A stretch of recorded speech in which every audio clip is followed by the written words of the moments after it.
sometimes to reduce the workforce, cut out some government functions.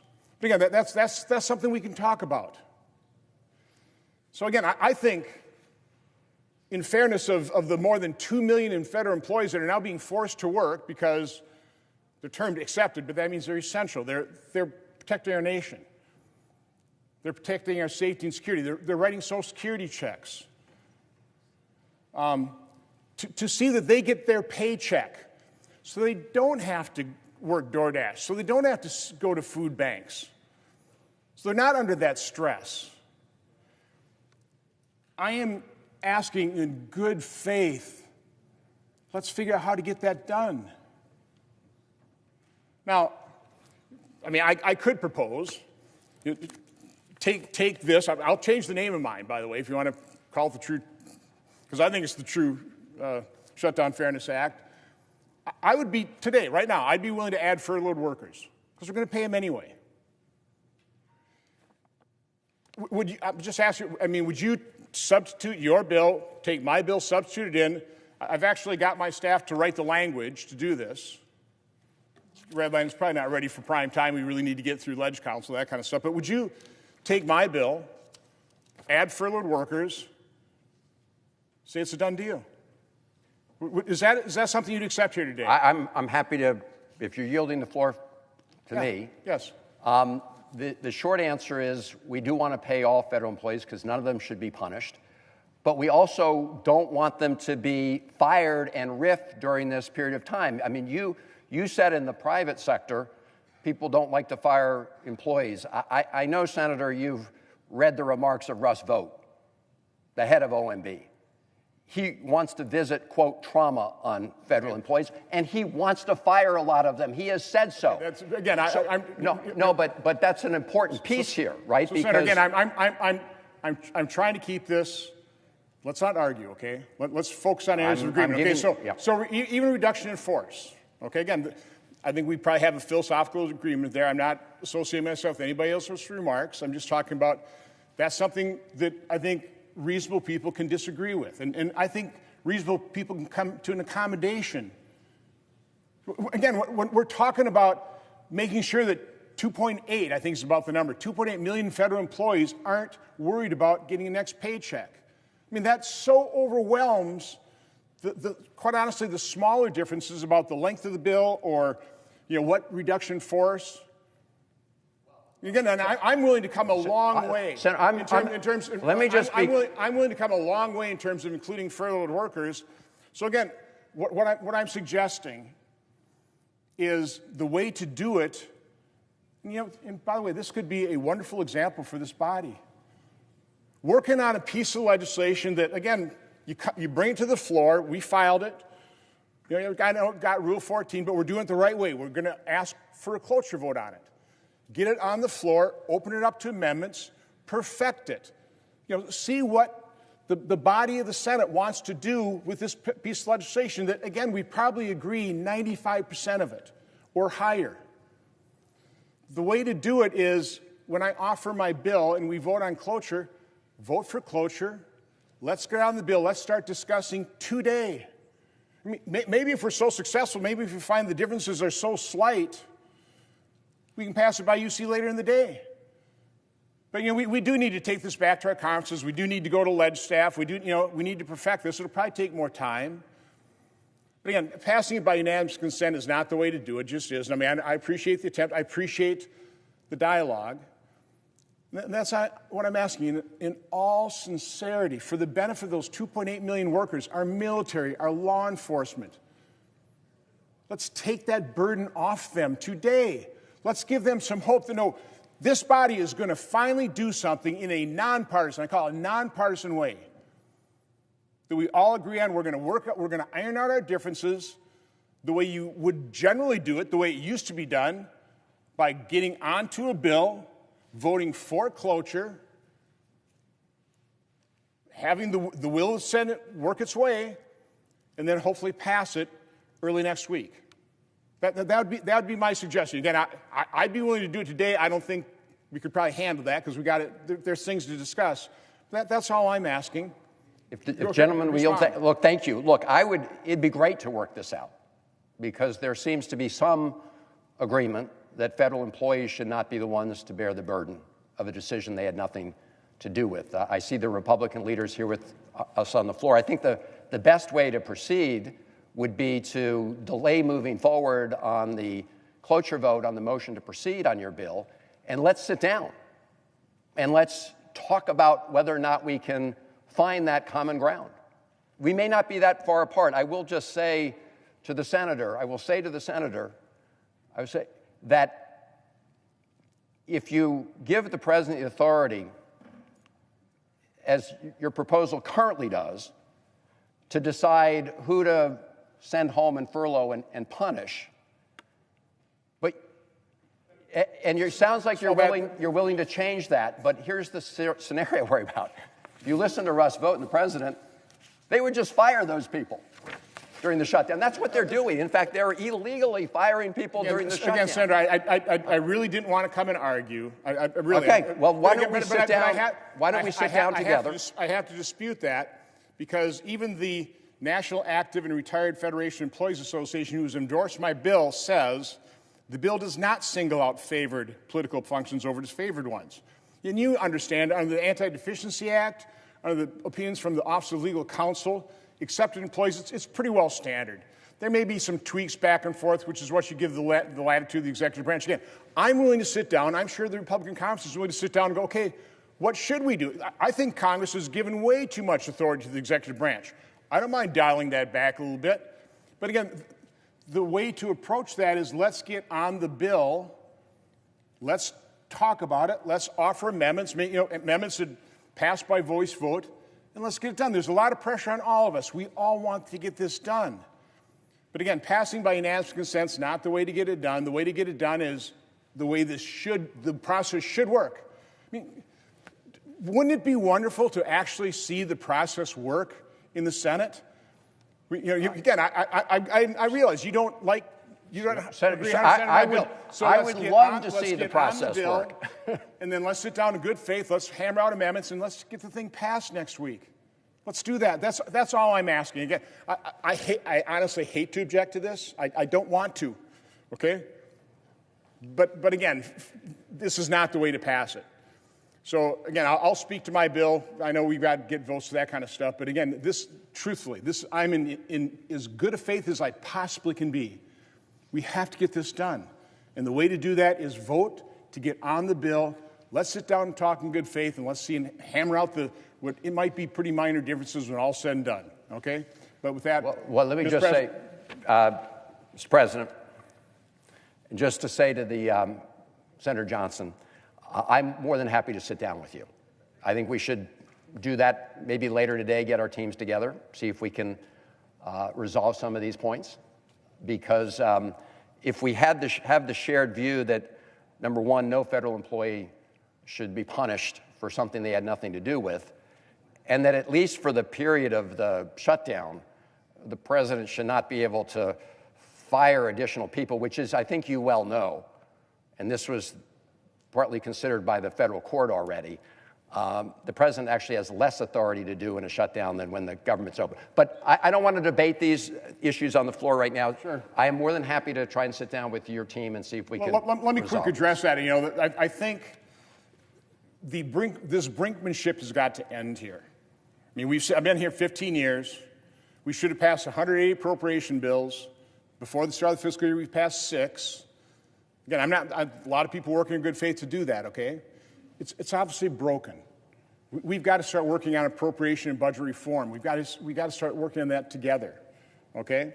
But my guess is part of what's happening with reduction in force is that brinkmanship, trying to get you folks to just agree to what you've done 13 times. Just open up the government, then we'll talk, okay? We're more than open to talk.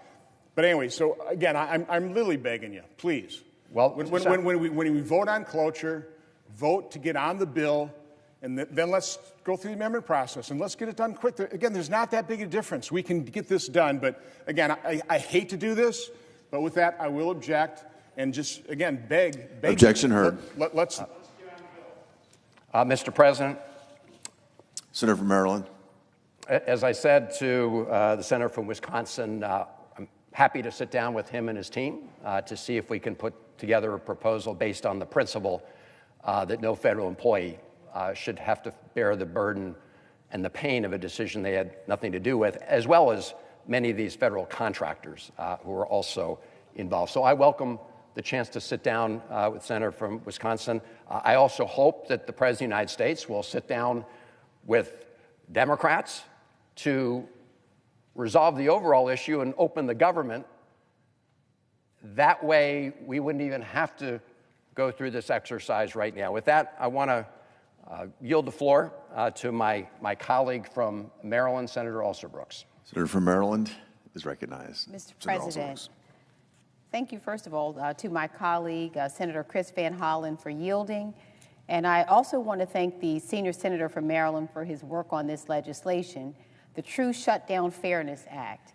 Senator Van Hollen is a tremendous partner on this critical issue and an advocate for the thousands of federal workers in our great state. Maryland is home to 494,000 federal workers and federal contractors and 34,000 uniformed military personnel. Many of these Marylanders have spent their lives serving their fellow Americans, fighting to defend our country, ensuring our food and water are safe, making sure our parents and grandparents get their Social Security checks, and researching cures to cancer. That they have been characterized by this administration as an enemy worthy of trauma is repugnant. If you live in Maryland, you know a federal worker. They are your friends, they're your neighbors, they are the people like my grandmother, Sarah Daisy. You see, Sarah Daisy worked as a housekeeper in Washington, D.C., but dreamed her entire life of working in the federal government. Back then, and many will recall, she had to pass a civil servants exam, which included a typing test in order to work in the federal government. But she couldn't afford a typewriter and didn't know how to type.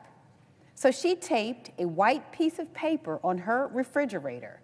She drew a keyboard on that piece of paper and stood in front of her refrigerator in her one-bedroom apartment every night and taught herself the keystrokes. Well, Sarah Daisy passed the exam and got herself a job working in the federal government. It was her dream. She worked in the Hoffman building. She'd always tell me about it. I could vividly remember her saying that she was so proud that she walked past this general and that general in the hallway. She was very, very proud. And I am honored to be her legacy and to be fighting for the countless Marylanders just like Sarah Daisy who are being so cruelly targeted by this administration. Now, thanks to Republicans in this body who have chosen to follow this president's order and shut down the government, many of our federal workers are working without pay, still in service to our country. The rest have been furloughed to no fault of their own. Our ask today is simple: pay them for the jobs that they were hired to do. We are now in day 23 of this Republican shutdown, and let us not mince words. Republicans hold the keys to the kingdom. They have control over the White House. They have majorities in this chamber and in the House. And what have they done with that power? Has the cost of your groceries gone down? No. Has the cost of housing gone down? No. Has our economy gotten stronger? Absolutely not. What have they done? Shut down the government. That's it. This shutdown is on them. We know it, they know it, and the American people know it. It's been 23 days of this administration refusing to come to the table in good faith and negotiate a plan to keep the government open and make sure that health care is affordable and accessible for millions of Americans. It's been 23 days of this administration using the shutdown as an excuse to further target federal workers who are my constituents. My state is home to 494,000 federal workers and contractors. All of them are feeling the pain from this president's refusal to do what he supposedly loves to do best: make a deal. Right before the shutdown began, the very sinister Office of Management and Budget Director Russell Vought instructed agencies to use a shutdown as an opportunity to issue permanent government layoffs. Vote then began circulating a memo that would seem to challenge the legality of furloughed workers receiving back pay. By the way, Congress passed a bipartisan law ensuring their back pay during the last Trump administration. Yet this administration continues to disregard the rule of law. Just last week, Vote ominously tweeted, "The rifts have begun." He then directed federal agencies to begin illegally terminating thousands of federal employees. This is a man who is outwardly and very sinister, in a very sinister way, taking pleasure in harming federal workers. Hours later, President Trump and Secretary Kennedy fired more than 1,700 more people from the Department of Health and Human Services, including staffers that work to prevent measles outbreaks, before admitting that they had sent nearly half of the notices to employees at the CDC in error. Imagine that. With the family to support, you get a notice that you're fired before getting another email hours later telling you that your RIF has been rescinded. The chaos and the cruelty is unconscionable. Thousands of dedicated civil servants have been shown the door by an administration who, in the words of the Office of Management and Budget Director Russell Vogt, has said that it is his intention. He said that he hopes that federal workers will no longer want to come to work because they will be in so much trauma. He also said that he hoped that they would feel like villains. So there has been a systemic dismantling of our federal government, a witch hunt targeting patriotic people across this country who raised their hand to serve the American people. All of this chaos is needless. It is a manufactured crisis. So many Marylanders would like to show up to work today and serve the American people, but they have been left behind by this administration. Hundreds of thousands of civil servants have been either furloughed or forced to work without pay, all because this president has decided to shut down the government instead of lower health care costs for Americans. We need to ensure our workers are paid. The truth of the matter is that we are now just 9 days away from open enrollment beginning, when Americans will begin to sign up for their health care plans for next year. And they are already facing sticker shock. Even with the state stepping in, a 60-year-old couple living in Salisbury, Maryland, making $90,000 a year, will pay $1,100 more per month for health care. They will have to pay $1,100 more per month next year. For a family of four in Maryland making around $128,000 a year, and for context, that's the combined salary of a firefighter and a teacher, they will be paying $1,427 per month next year versus $916 this year. If the president and our colleagues on the other side of the aisle get their wish and allow the tax credits to expire, nearly 90,000 Marylanders could be priced out of their health insurance altogether. So we will keep fighting for health care because it's what Americans deserve. But this chaos is unsustainable, and we must have faith that soon this season will be over. I know soon there will be a morning, not like the morning that we have awakened to today. Today's morning brings about chaos and fear and confusion and division. But I know soon there will be another morning where Americans will wake up across our country and not fear that they will not be able to afford rent, groceries, and health care.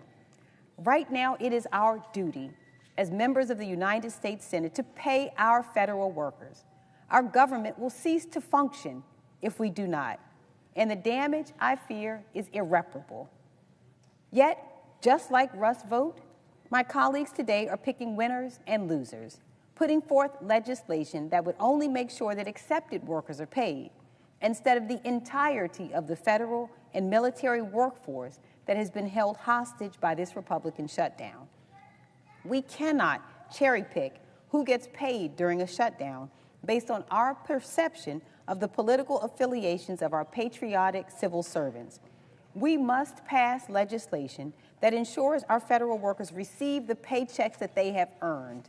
Around 750,000 federal employees have been furloughed this month. at no fault of their own. Hundreds of thousands of these employees live in our region, in Maryland, in Virginia, and the district. Senator Johnson's bill would ignore these dedicated workers, leaving them to continue to go without a paycheck while President Trump refuses to get back to the bargaining table. They cannot afford to wait for the president to tire of throwing celebratory picnics or tearing down the White House for a gilded ballroom. They cannot afford to wait for Speaker Johnson and House Republicans to actually show back up to work. In case some of my colleagues on the other side of the aisle have forgotten, federal workers don't just serve Democrats. They serve every American citizen who needs their help. Researching cures for cancer isn't just for people who live in blue states. Making sure that people get their Social Security checks isn't some left-wing conspiracy. I would assume that everyone in this body agrees that Americans should get paid for their labor. Well, if you believe that, you will support our bill. It took courage and dedication for my grandmother, Sarah Daisy, to learn a new skill in order to serve her country. And each day, our armed service members and civil servants show courage and dedication to serve and protect our country from harm, to make it a better place. Let's show courage today. Work together and pay all federal workers, because we all know federal workers are Republicans, Democrats, and independents. They are not political pawns. They are patriots. I yield. Mr. President. Senator from Michigan is recognized. Mr. President, I ask unanimous consent that myself and Senator Johnson be permitted to complete our remarks prior to the scheduled roll call vote. Without objection. Thank you, Mr. President. Mr. President, I rise today to request unanimous consent to pass my Military and Federal Employees Protection Act. I understand my colleague from Wisconsin objected to Senator Van Hollen's proposal. And while I support my colleague from Maryland's legislation, I'm now going to offer an alternative that is very, very straightforward. It seems to me that we all agree in this chamber that we want to pay our federal workers. My bill will do just that and nothing else. The Military and Federal Employee Protection Act provides pay for members of the military, federal employees, and federal contractors who have been denied paychecks during the government shutdown. So let's be honest. Let's be honest why we're all here. The shutdown is not an accident. Republicans right now are refusing to negotiate with Democrats on a bipartisan solution to help address the health care crisis. And now, as a result of that, federal workers are paying a price. My bill ensures that no worker is left behind during this difficult period. Congress has already guaranteed that all employees receive their paycheck when a shutdown ends. In 2019, Congress voted overwhelmingly for a bill to provide all employees back pay once a shutdown ends, and actually President Trump signed that bill into law. So the government is already required to pay all of its workers. What my bill does is very simply just ensure that these workers can actually now pay their bills that are coming due this month. Those bills aren't going to be postponed. They need to be paid this month. And while I appreciate my colleagues' interest to ensure that all workers are paid, I appreciated the comments that Senator Johnson made. My legislation will provide pay for all service members, federal employees, and contractors that have missed paychecks due to the shutdown. But it doesn't do other stuff that his bill does, which gives President Trump an unlimited blank check to pick winners and losers. We're just focused on what I think all of us agree on. This legislation that I'm offering is the absolute simplest path forward to pay our workers. We all say we agree on this, so let's just pass this bill now, get workers their paycheck. I'm going to continue to work to end this shutdown and address the health care crisis. But in the meantime, let's protect our service members and our federal employees, not put other stuff in the bill, just pay them so they can meet their bills as they arise. I ask unanimous consent that the Senate proceed to the immediate consideration of S3043, introduced earlier today, that the bill be considered read a third time and passed, and the motion to reconsider be considered made and laid upon the table. Is there objection? Reserving the right to object. The senator from Wisconsin is recognized. Mr. President, again, I'll condense my remarks because so much of what I want to say I already said to the senator from Maryland. I think it's interesting that the senator from Michigan supports the senator from Maryland's bill, which is a more comprehensive bill, I think, as I, again, only saw this now, but hopefully I get it right. But I think yours is just limited to the time period from the shutdown until the bill is passed, and then we're in the same situation. You know, if the shutdown continues, hopefully it won't. You know there's a way of doing it. Just vote for the clean CR. But again, I really don't want to object to these bills, but in this case, understand that the way to pass this into law, and as I was speaking to the senator from Maryland as he exited the chamber, wouldn't this be a wonderful demonstration for the Senate, for Congress, for America, of how you pass a piece of legislation? You take a bill, again, I realize you don't 100% agree with my Shutdown Fairness Act, fine, but I think we're probably 90+% agreement on it. So you vote for cloture to get on the bill, then you work in good faith on the areas of disagreement, let the Senate work its will through an amendment process. And again, this is a pretty small little piece of legislation. It's an incredibly important piece of legislation, incredibly important, because we all agree we don't want to make federal employees pay for the dysfunction of this body. So let's first demonstrate that this body can actually function the way it's intended to function, which is write a bill, get it filed, have the leader file cloture on it, have the body vote to proceed to the bill with 60 votes. You don't need all of you. We need about, we need 7 of you, 8 of you, okay? Have 8 of you agree to get on the bill, then we'll work in good faith, and we'll make sure that we don't make federal employees pay for our dysfunction. So again, I do have to object, but again, I'm urging, I'm begging colleagues from the other side of the aisle, vote for cloture, and let's iron out these differences, and let's make the federal employees, let's make them whole. But I object. The objection is heard. Mr. President. Senator from Michigan is recognized. So I appreciate the comments from my colleague from Wisconsin. We have worked together on a lot of bills together. We have come together to find common ground on some, at times, contentious issues. And I agree about the 90% comment that Senator Johnson mentioned. What I'm actually proposing right now is that 90%. It is really simple. This is as simple a bill as you can get. We can show the American people that we come together on a bill that's really straightforward, no gotchas, no language that might trip people up. It's simply pay folks, make sure that they're made whole as this passes so they can pay their bills, and then we can continue to deal with the other issues of the day. But I think this would be an example of bipartisan coming together unanimously to say that here is a bill that will pay service members and federal employees and contractors, make them whole so they can make their bills. We don't need to have a protracted process. This is a simple issue if we focus on the 90% we agree on, and that's what this bill is. It is the 90%, and I hope we could just pass it today and put the minds at ease of hundreds of thousands of folks all across the country. Senator from Wisconsin.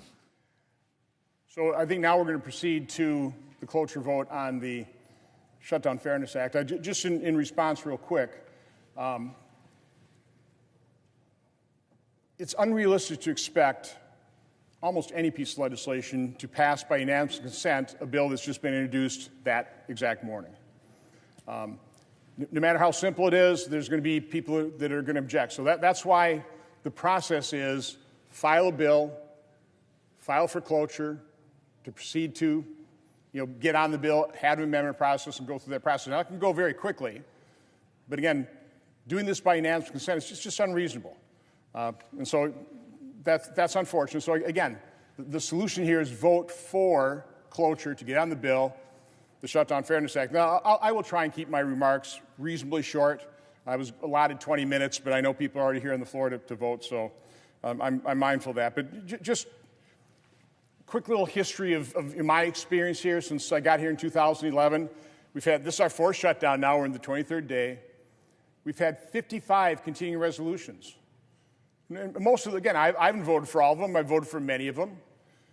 You know, other colleagues on both sides have voted for those. I mean, generally, the fight is over, you know, let's just have a clean CR. You know, let's not junk it up with policies. And there's, you know, that's the loggerhead here. You know, one side refused to just do a clean CR. We've had 12 either increases or suspensions of the debt ceiling, and we've just surpassed $38 trillion in debt.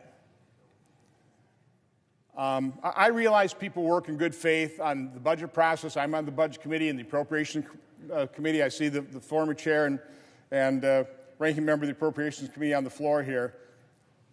The sad fact is, since I've been here, we should have passed 180 appropriation bills prior to the end of the fiscal year that we're going to fund. We've only passed 6. That's a 96.7% failure rate. It's clearly broken. The budget and appropriation process is broken. Rather than spending weeks arguing over how to get the government back open, I'd much rather sit down in a nonpartisan way and go, how can we fix this? Can we go to 2-year appropriation cycles? I mean, what can we do the budget? I mean, I'd much rather talk about that and understand that there's a lot of bipartisan agreement on proposals, but we'll never get to that if we're literally mired. Last year, it took us 6 months to finally fund the government with a continuing resolution. This is beyond ridiculous. So again, this is a bipartisan problem here. I'm not placing blame anywhere. It's a bipartisan problem. Now, unfortunately, we haven't passed any appropriations. Pointed out before, the Democrats have forwarded 13 times during the Biden administration for a clean CR at Biden spending levels. Now they're saying no, they won't. And of course, their leader, in doing that, on January 16, 2024, said, quote, passing a clean CR this week is important for 2 main reasons. First, passing the CR will avert a harmful and unnecessary government shutdown. No reasonable member of either side, Democrat or Republican, wants a government shutdown. Now, that's not Leader Thune saying that. That's then Leader Schumer saying that. Now he's obviously completely changed his tune. Now, I did point this out. This is important to understand, because the other side is saying, well, why don't you sit down and negotiate and compromise? I mean, the House could have passed a CR with $1.5 trillion in spending cuts to match the CR proposed by the Democrats of $1.5 trillion in new spending. Okay, there you go. Now you got something to compromise on. That's not what the House did. The House said, well, let's do what we've done 13 times under the Biden administration. Let's just pass a clean CR at Biden's level and really beg the Democrats to say yes, but they haven't been willing to do that. Again, I know people are waiting to vote. I'm not going to talk about the issue, the fact that Obamacare is causing premiums to skyrocket and what they're demanding in terms of extending the enhanced subsidies that were supposed to be temporary. They set the expiration date, but it's Obamacare that's causing premiums to be unaffordable, and they want those enhanced premiums to mask the failure of Obamacare. But I won't get into detail on that.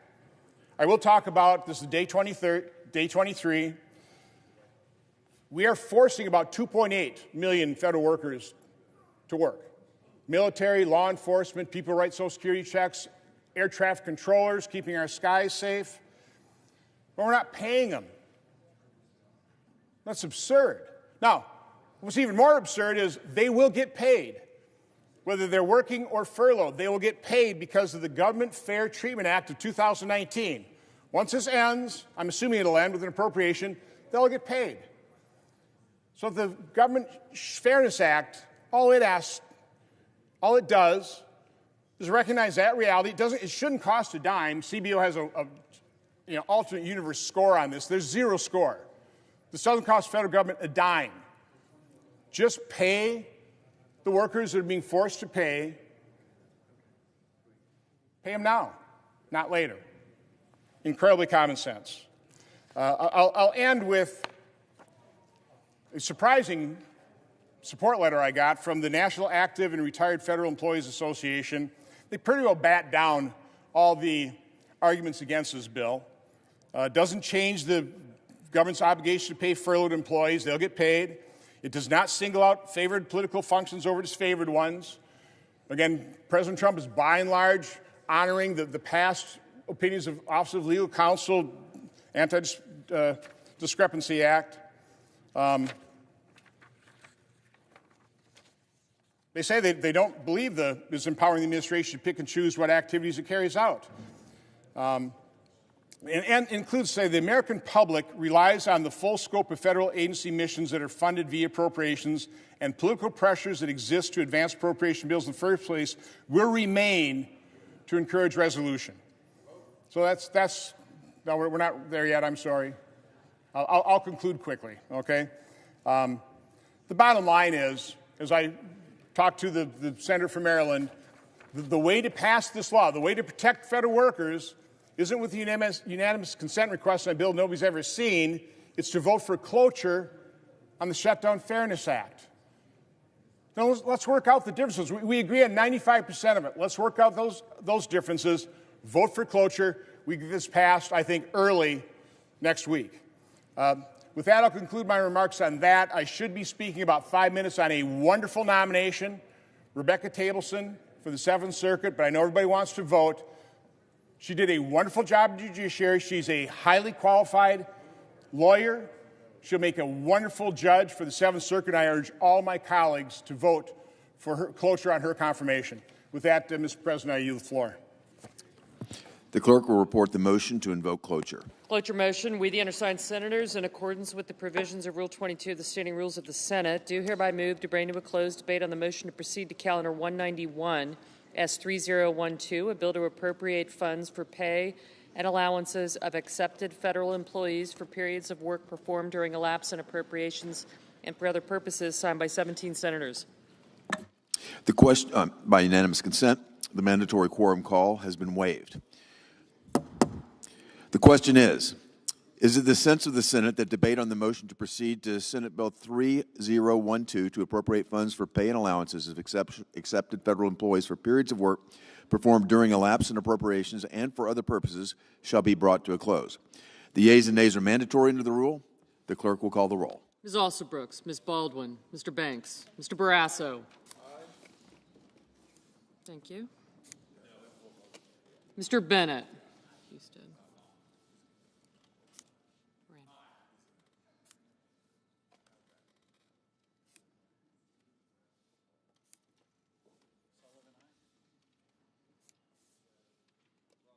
Mrs. Blackburn, Mr. Blumenthal, Ms. Blunt-Rochester, Mr. Booker,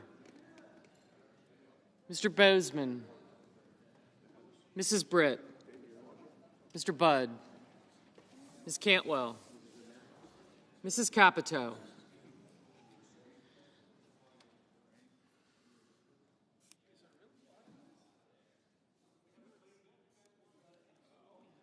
thank you, Mr. Cassidy,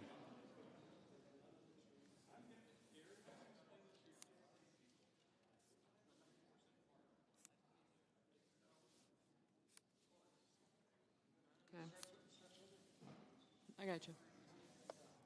Thank you. Ms. Collins. Thank you. Mr. Coons.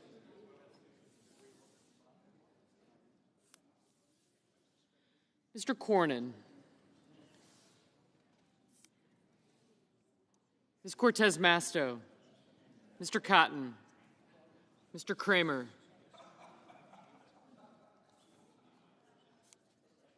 Mr. Crapo. Mr. Cruz. Thank you. Mr. Curtis. Mr. Daines. Ms. Duckworth. Mr. Durbin. Ms. Ernst. Mr. Fetterman. Mrs. Fisher. Mr. Gallego, Mrs. Gillibrand, Mr. Graham, Mr. Grassley, Mr. Haggerty, Ms. Hassan, Mr. Hawley, Mr. Heinrich, Mr. Hickenlooper, Ms. Hirono, Mr. Hoven, Mr. Husted, Mrs. Hyde-Smith, Mr. Johnson, Mr. Justice, Mr. Kane, Mr. Kelly, Mr. Kennedy, Mr. Kim, Mr. King, Ms. Klobuchar, Mr. Lankford, Mr. Lee, Mr. Lujan, Ms. Lummis, Mr. Markey, Mr. Marshall, Mr. McConnell, Mr. McCormick,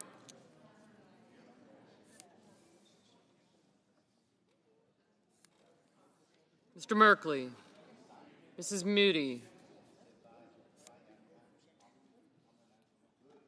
Mr. Moran, Mr. Marino, Mr. Mullen, Ms. Murkowski, Mr. Murphy, Mrs. Murray, Mr. Ossoff, Mr. Padilla, Mr. Paul, Mr. Peters, Mr. Reed, Mr. Ricketts, Mr. Risch, Ms. Rosen, Mr. Rounds, Mr. Sanders, Mr. Schatz, Mr. Schiff, Mr. Schmidt, Mr. Schumer, Mr. Scott of Florida, Mr. Scott of South Carolina, Mrs. Shaheen, Mr. Sheehy, Ms. Slotkin,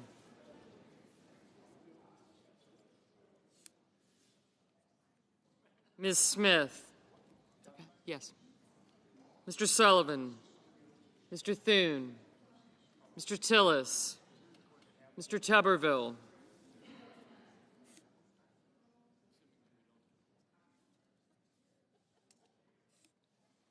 Mr. Van Hollen, Mr. Warner, Mr. Warnock, Ms. Warren, Mr. Welch, Mr. Whitehouse, Mr. Wicker, Mr. Wyden, Mr. Young. Senators voting in the affirmative: Barrasso, Capito, Cassidy, Crapo, Grassley, Haggerty, Hawley, Husted, Johnson, Lee, Moody, Moran, Marino, Ricketts, Scott of South Carolina, Sullivan, and Thune. Senators voting in the negative: Baldwin, Bennett, Cortez Masto, Durbin, Gillibrand, Hassan, Heinrich, King, Lujan, Murray, Peters, Reed, Rosen, Schatz, Schiff, Schumer, and Smith. Mrs. Britt, aye. Mrs. Blackburn, aye.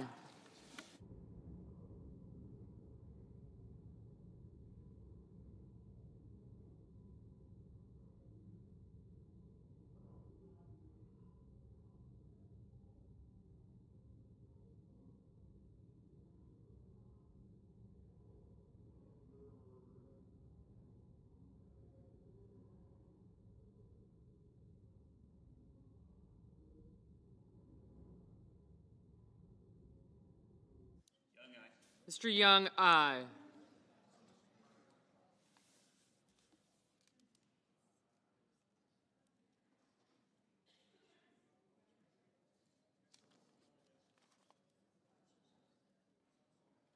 Mr. Blumenthal, no.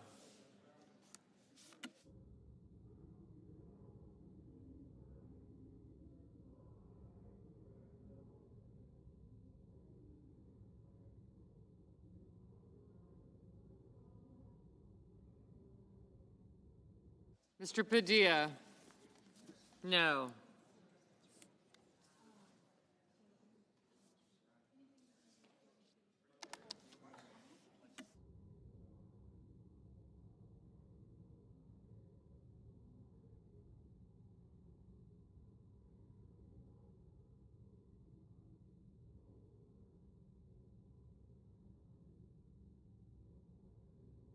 Mr. Kim? No.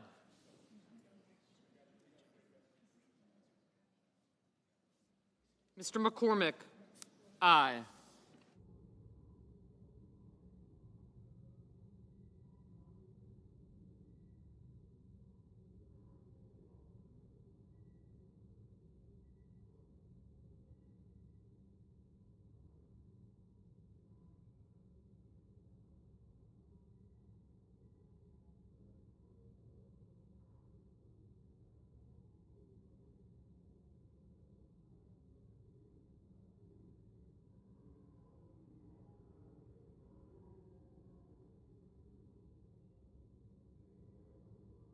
Mr. Markey?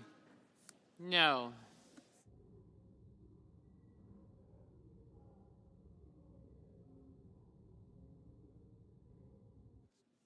Ms. Murkowski?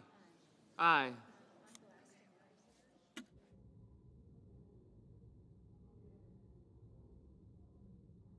Mr. Sanders? No.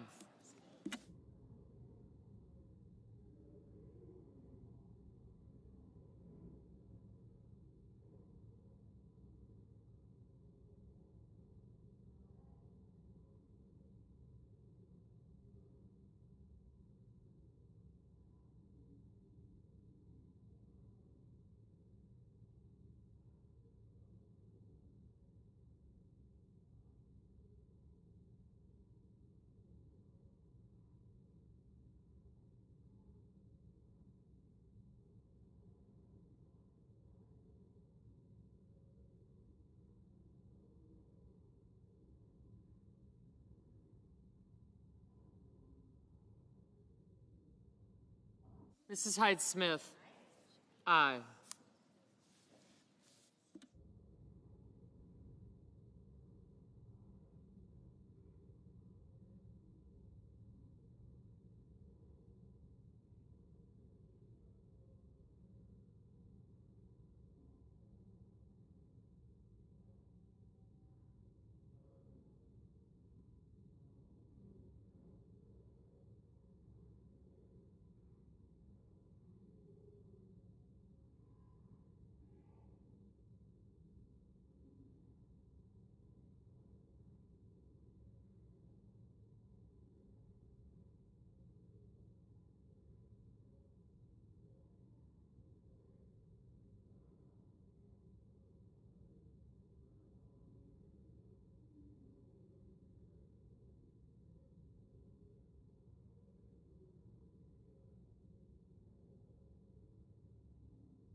Mr. Cornyn? Aye.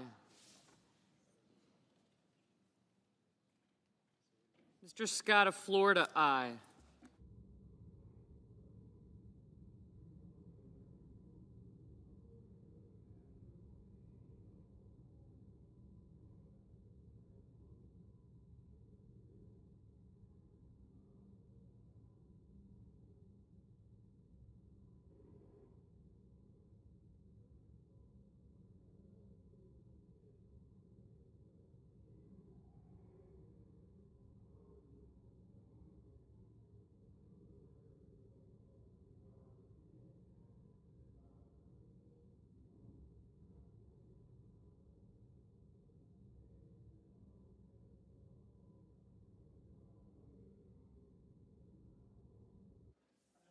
Mr. Wyden?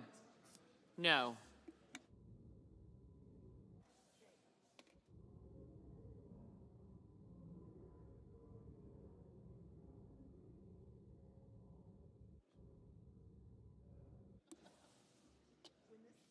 Mr. Kane? No. Mr. Warner?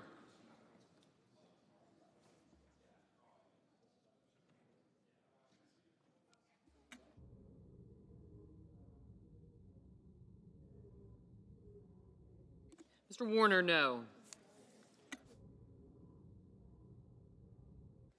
Ms. Alsobrooks? No.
Mr. Kennedy, aye.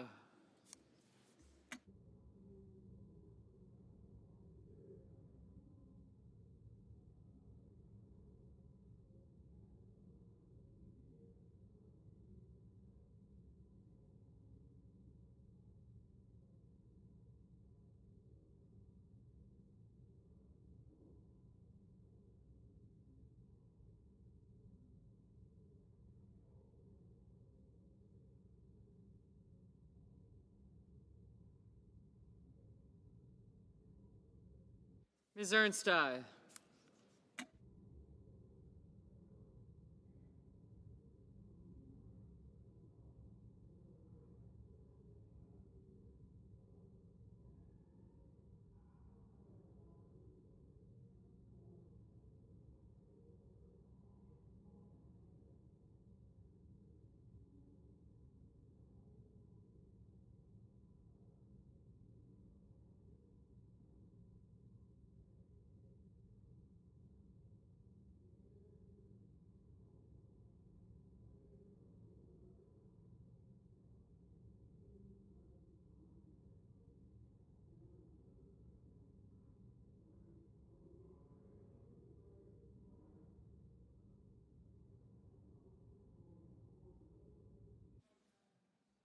Mrs. Shaheen?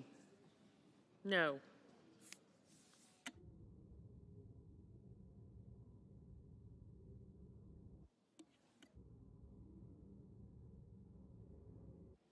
Mr. Hickenlooper? No.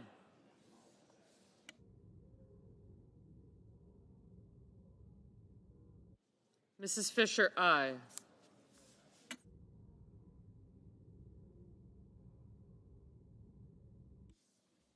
Ms. Cantwell?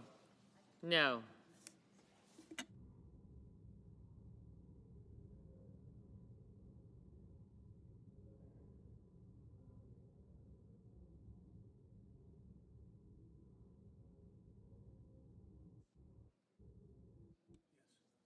Mr. Paul, aye.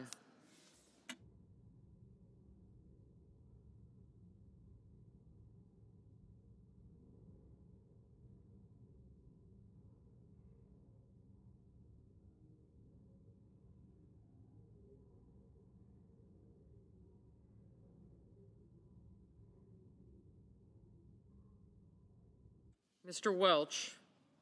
No.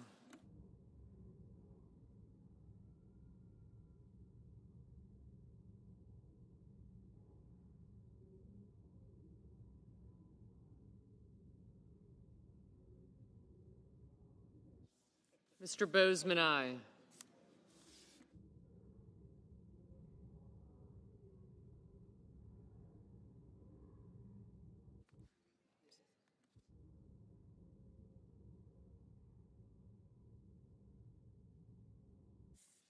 Mr. Langford, aye.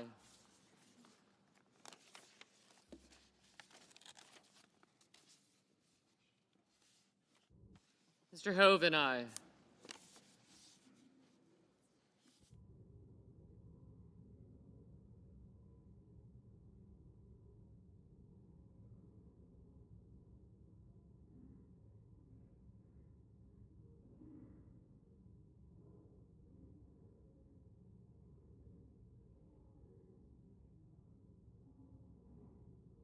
Mr. Marshall, aye. Mr. Curtis, aye.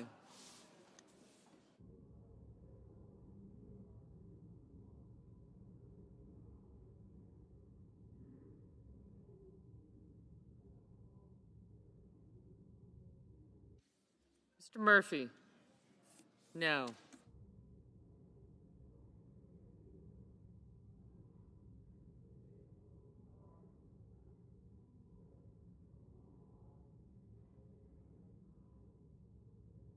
Mr. Tillis, aye.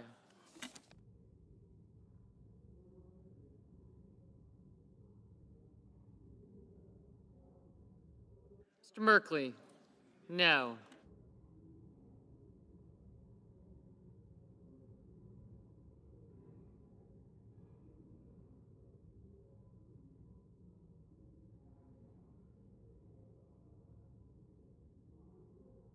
Ms. Collins, aye.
Mr. Rounds, aye.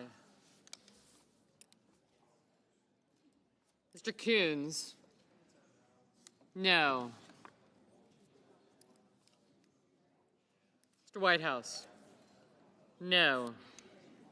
Mr. Kramer, aye.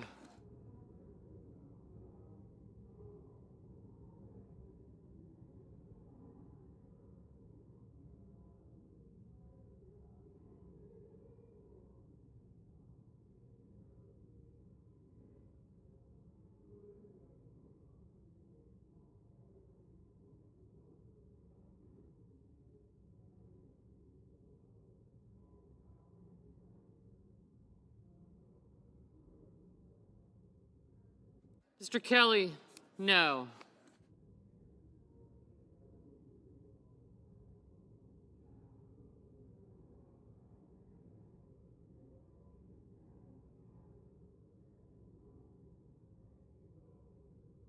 Ms. Blunt Rochester, no. Ms. Hirono, no.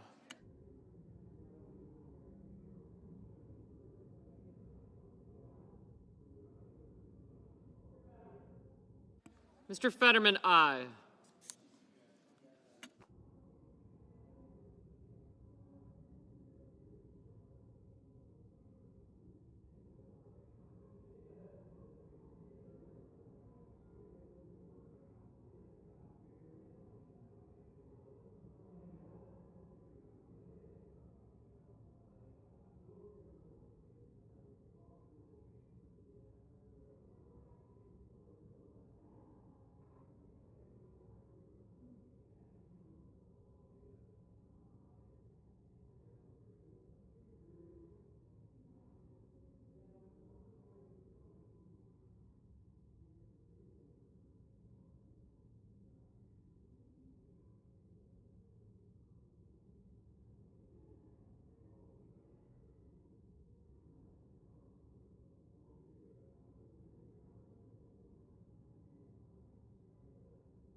Mr. Banks. Aye.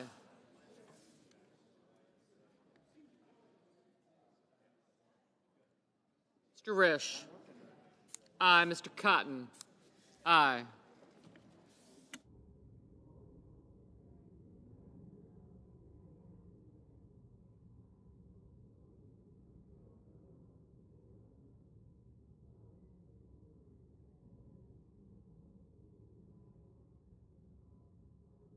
Ms. Slotkin. No.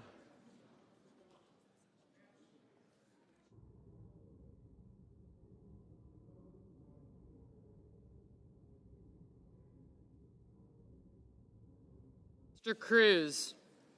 Aye.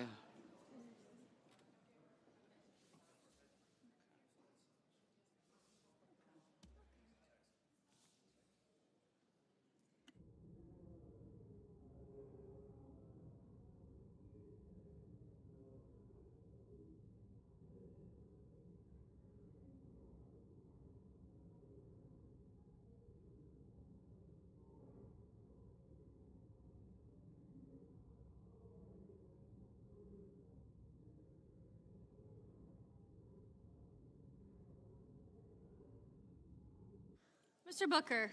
Mr. Booker. No.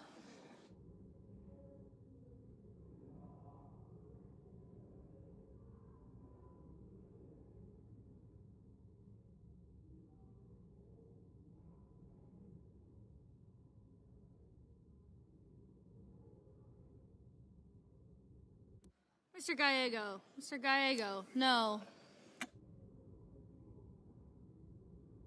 Mr. Daines. Mr. Daines. Aye.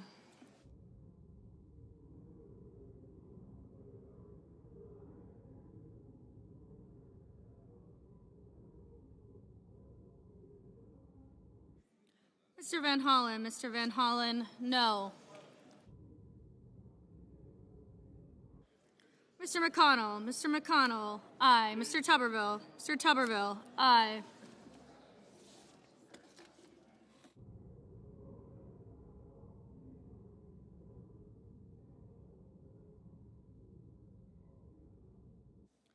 Ms. Warren. Ms. Warren. No.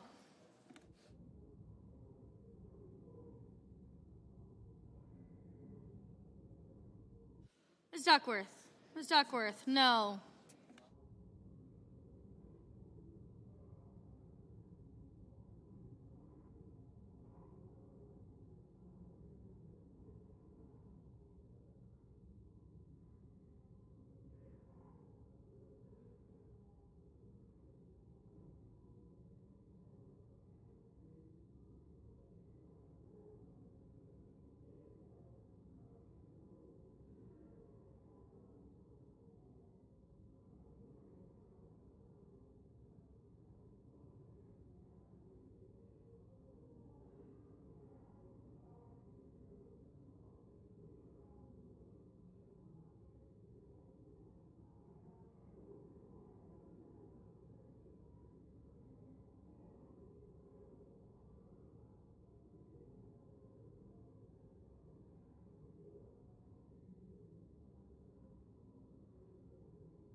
Mr. Mullen. Mr. Mullen. Aye.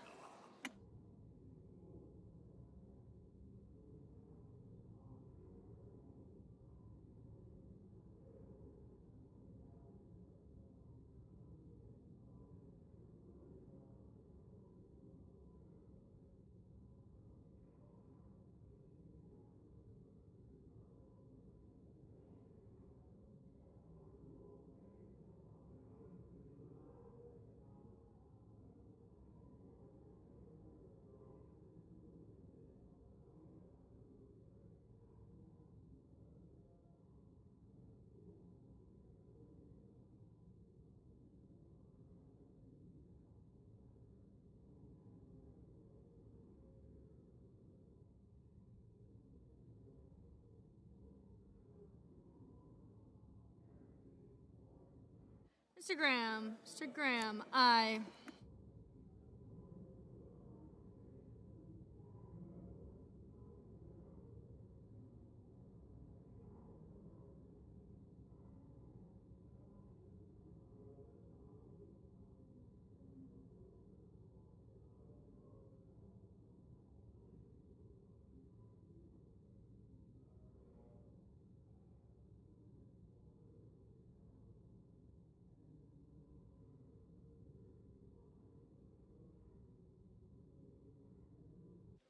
Mr. Budd.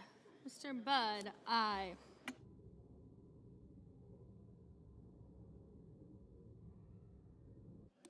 Mr. Warnock. Mr. Warnock, aye.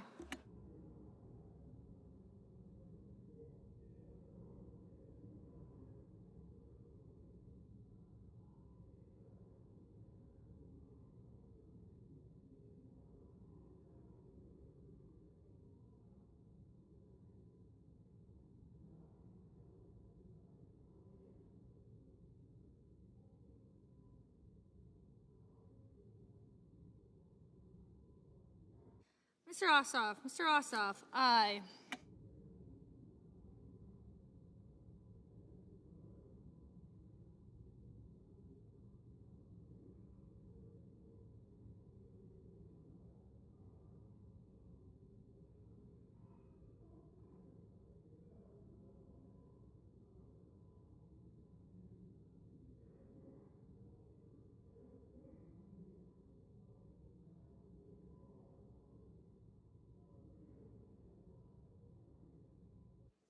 Mr. Reed. Mr. Reed, no.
Mr. Schmidt.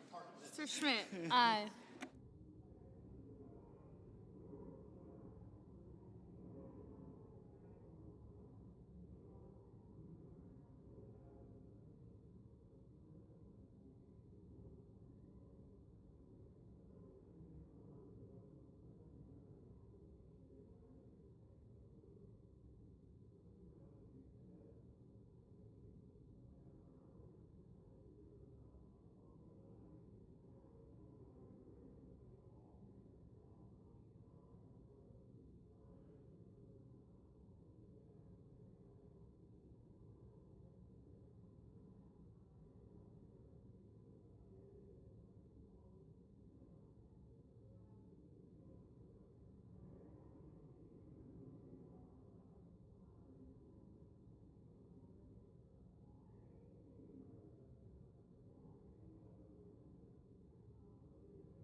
Ms. Lummis.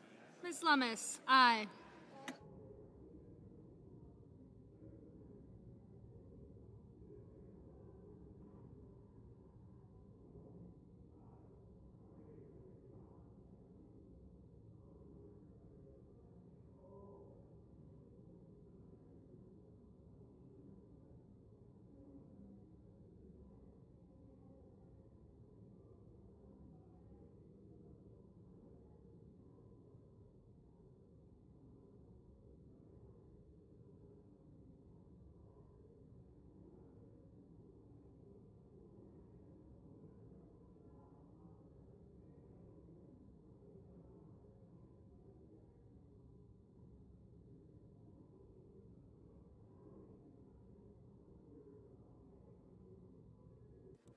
Mr. Justice. Mr. Justice, aye.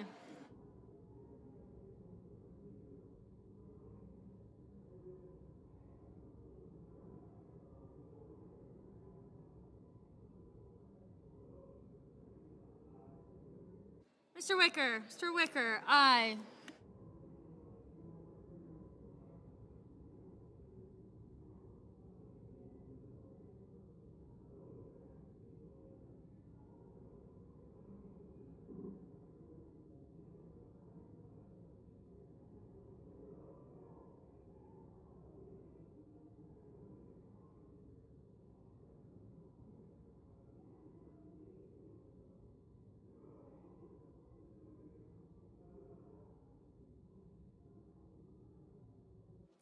Ms. Klobuchar. Ms. Klobuchar, no.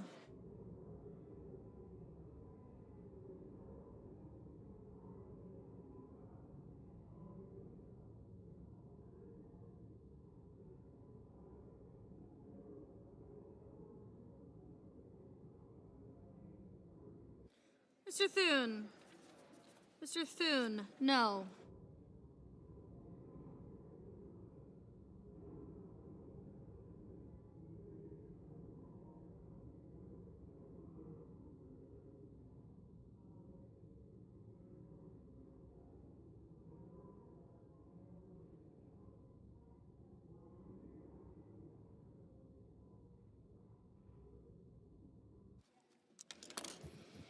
On this vote, the yeas are 54, the nays are 45. 3/5 of the Senate duly chosen and sworn not having voted in the affirmative, the motion is not agreed to. The majority leader is recognized. I enter a motion to reconsider. The motion is entered. Under the previous order, the Senate will proceed to executive session and resume consideration of the following nomination, which the clerk will report. Nomination, the judiciary, Stephen Chad Meredith of Kentucky to be United States District Judge for the Eastern District of Kentucky. The question is on the nomination. Is there a sufficient second? There appears to be. The clerk will call the roll. Ms. Alsobrooks, Ms. Baldwin, Mr. Banks, Mr. Barrasso, Mr. Bennett, Mrs. Blackburn, Mr. Blumenthal, Ms. Blunt-Rochester.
Mr. Booker, Mr. Bozeman,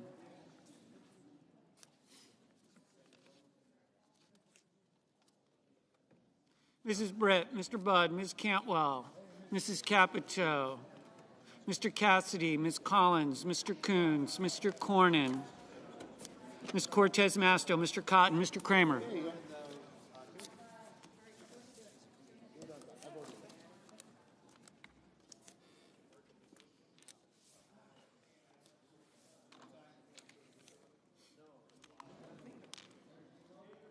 Mr. Crapo, Mr. Cruz, Mr. Curtis, Mr. Daines, Ms. Duckworth, Mr. Durbin, Ms. Ernst, Mr. Fetterman, Mrs. Fisher, Mr. Gallego, Mrs. Gillibrand, Mr. Graham, Mr. Grassley, Mr. Haggerty,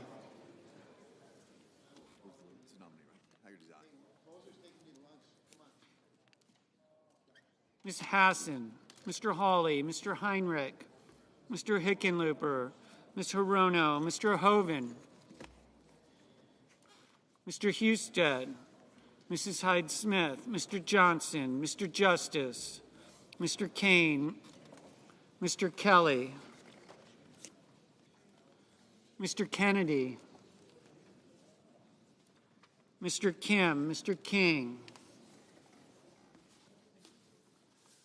Ms. Klobuchar, Mr. Langford, Mr. Lee, Mr. Lujan, Ms. Lummis, Mr. Markey, Mr. Marshall, Mr. McConnell, Mr. McCormick, Mr. Merkley, Mrs. Moody, Mr. Moran, Mr. Moreno, Mr. Mullen, Ms. Murkowski, Mr. Murphy, Mrs. Murray, Mr. Ossoff, Mr. Padilla, Mr. Paul, Mr. Peters, Mr. Reed, Mr. Ricketts, Mr. Risch, Ms. Rosen, Mr. Rounds, Mr. Sanders, Mr. Schatz, Mr. Schiff, Mr. Schmidt, Mr. Schumer, Mr. Scott of Florida, Mr. Scott of South Carolina, Mrs. Shaheen, Mr. Sheehy, Ms. Slotkin, Ms. Smith, Mr. Sullivan, Mr. Thune, Mr. Tillis, Mr. Tuberville, Mr. Van Hollen, Mr. Warner, Mr. Warnock, Ms. Warren, Mr. Welch, Mr. Whitehouse, Mr. Wicker, Mr. Wyden, Mr. Young.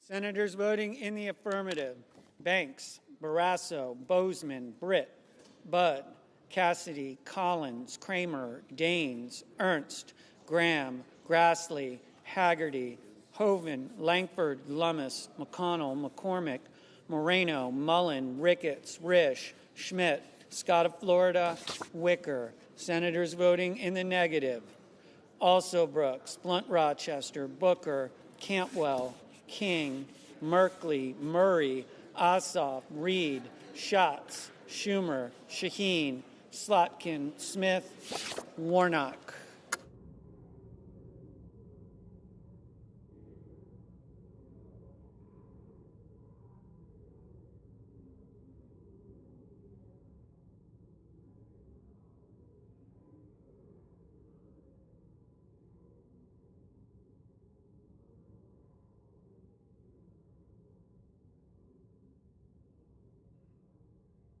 Mr. Van Hollen.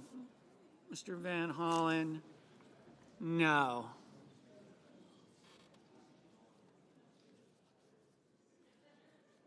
Ms. Hassan, no.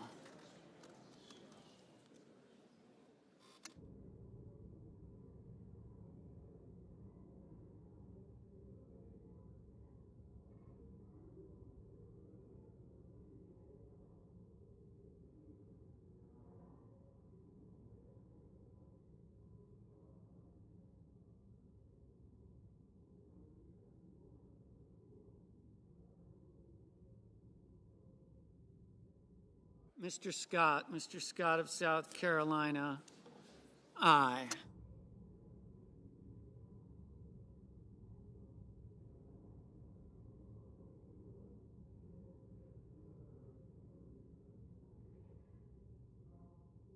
Mr. Wyden, no.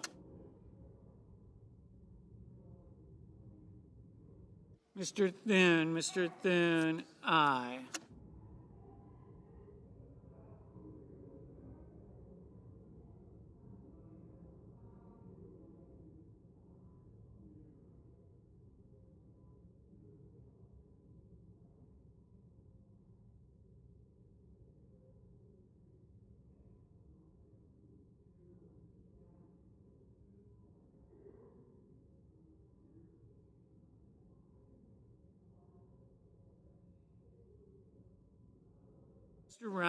Mr. Rounds, aye.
Mr. Fetterman, no.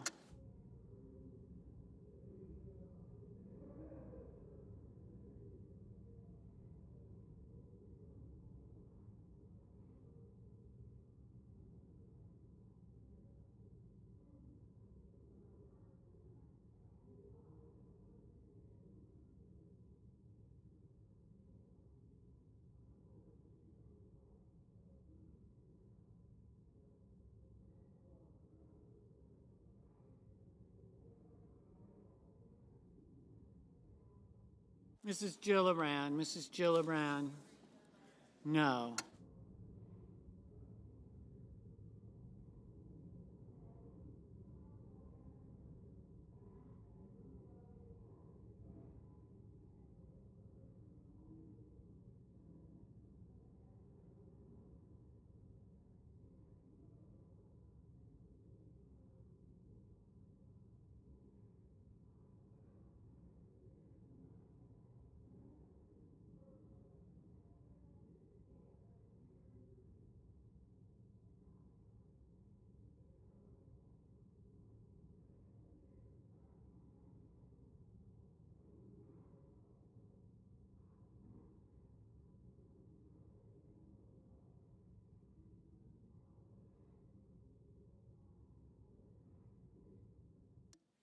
Mr. Curtis, aye.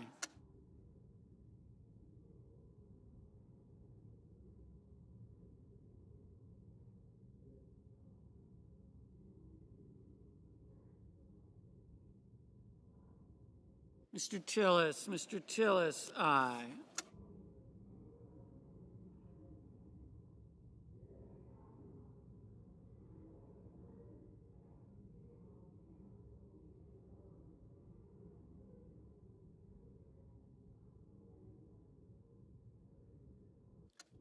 Mr. Kelly, no.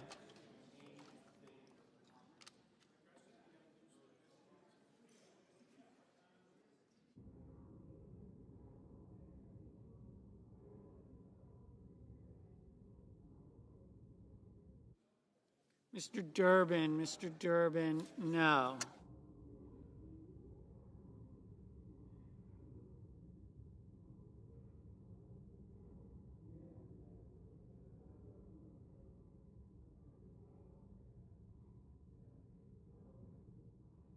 Mr. Hawley, aye. Mr. Blumenthal, no.